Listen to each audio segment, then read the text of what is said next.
So I found out in FL Studio the other day that you can ARP any sound you want. Basically, any sound that you have available to you, you can turn into an arpeggiator. And that's pretty powerful because arpeggiators in general are pretty powerful to producers, but also more like technically speaking, like all melodies are basically just broken chords, which is basically just arpeggiation, which is why it's so powerful of a tool for producers.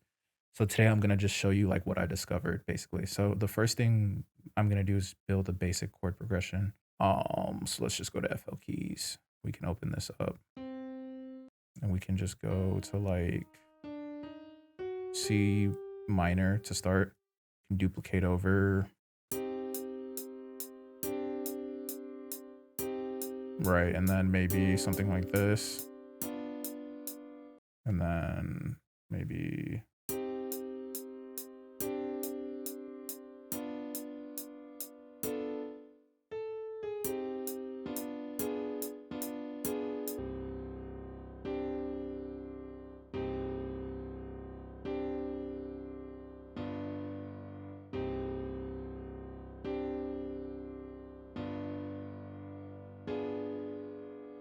cool. And then like I'll probably voice those thirds.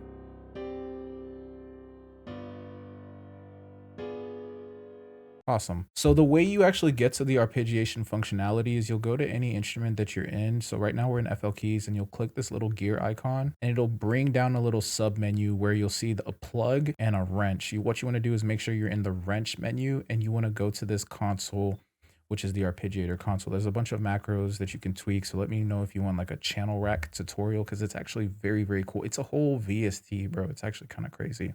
But specifically, we're talking about the arpeggiator today. So now that I've shown you that on FL keys, you could so let me just show you really quickly actually. When it's off, that means there's no arpeggiation. That's the default setting, right? When you load up anything in the channel rack, it does not arpeggiate. Like your hi-hat's not going to arpeggiate. All your chord progressions and stuff in different VSTs is not going to arpeggiate. But if you hit any of these other things, like you could even randomize it, for example, but let's just start with like the direction up and you're going to see how that's going to change our chord progression. And then there's a bunch of different macros you can tweak. Like you can tweak time. That's one of my favorite ones to just adjust right off the bat, right? Because that's going so crazy. Then you can adjust range, which is the amount of octaves it covers in its arpeggiation.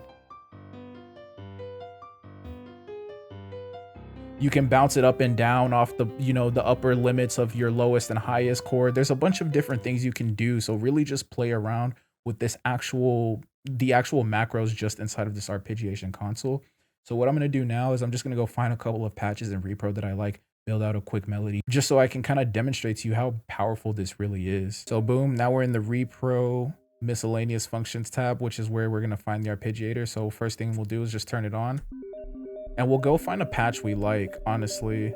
So we'll come back into the plugin and let's go to presets. And I have a bunch of favorites saved already. So let's just see.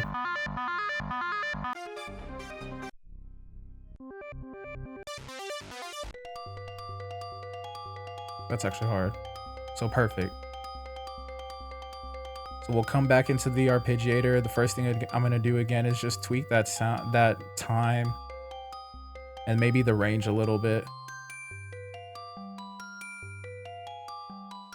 Maybe more range. That's hard. So now let's just pitch it down a little bit.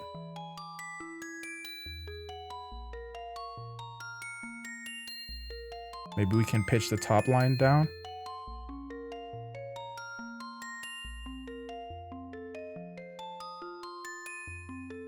So we could just print that to audio. Let's add some effects to this, like maybe halftime.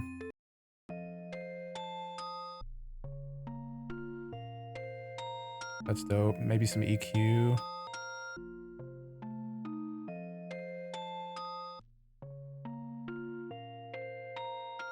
And Hyper Chorus is a really cool VST. It's new and it's really dope.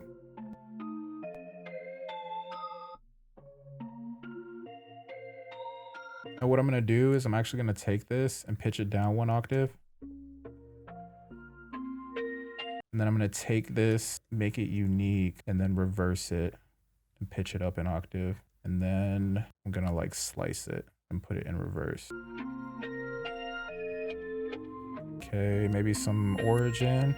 Oh, that's crazy. That's crazy, crazy. Some Lux Verb. This LA November 2019 preset goes crazy.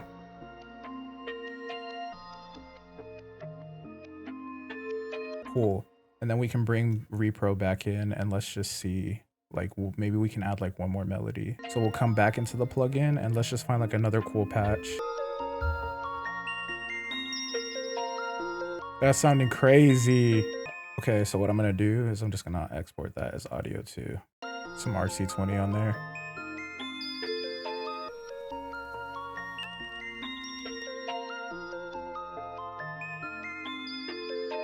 And maybe let's add like some bass from repro. Oh, I probably don't want to ARP the bass, so we can turn that off. Although ARP the laser bass is a whole nother concept you can get into with this, which I've been studying.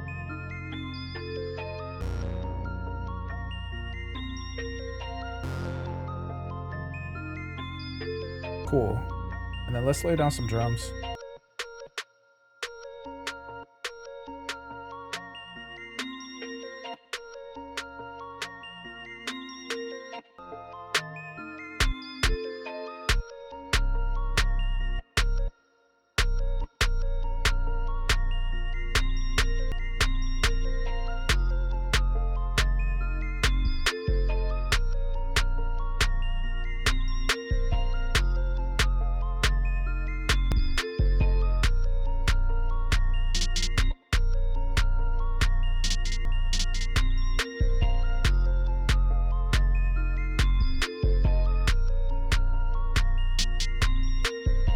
Maybe like one more accenting snare or clap.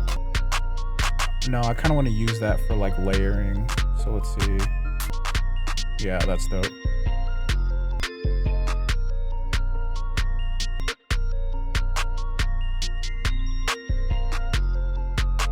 And then just like a kick, because it's like, this is like a it's like a hood trap bounce that I didn't even realize I was doing. But like the thing that's cool about hood trap is you can like do the bounce. It's like drill, which I didn't appreciate drill for what it was. I'm starting to learn a lot more about it, but like it's just like do the bounce but then like throw your own flavor on it. Like some people really don't like kicks, but I just love kicks, bro. So I'm gonna just put like a kick somewhere in there.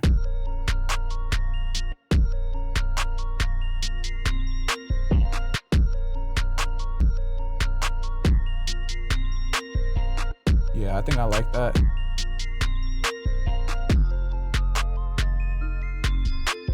Maybe some hi-hat action. I don't even know if there's hi-hats in hood trap, honestly.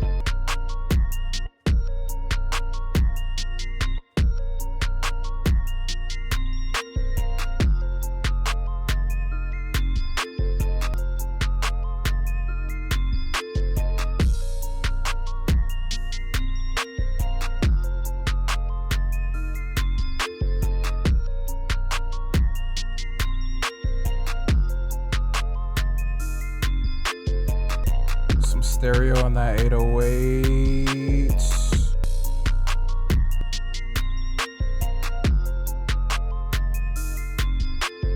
That's dope. Maybe just like 808 change up to the I forgot whose video I was watching, but they were like anytime you go from a regular spins to a distorted spins, it just goes crazy for some reason. So I'm gonna add that. I'm gonna literally just copy the pattern and paste. It was like Prod DB was the one who said it. DB, I don't know if y'all know him.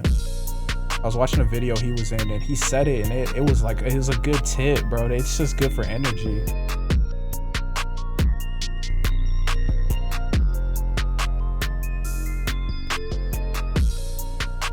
Cool. And then we're just gonna do like some super simple arrangement really quickly.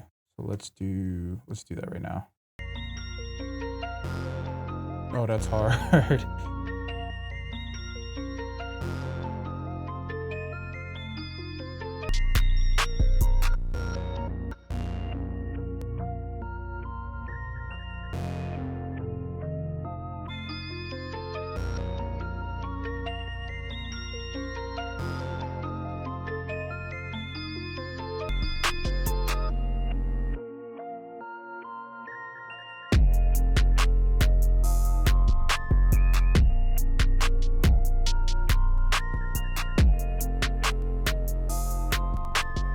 All right, cool. Let's give that one last listen through.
that was pretty hard. So I hope that learning about the ARPs and stuff was pretty helpful. I'm learning about hood trap. I will probably be doing like a video on it pretty soon. Nothing too crazy, just learning about the bounce. In general, I think it's pretty cool, especially when you're making dark beats. But anyway, thank you so much for watching. I will see you tomorrow.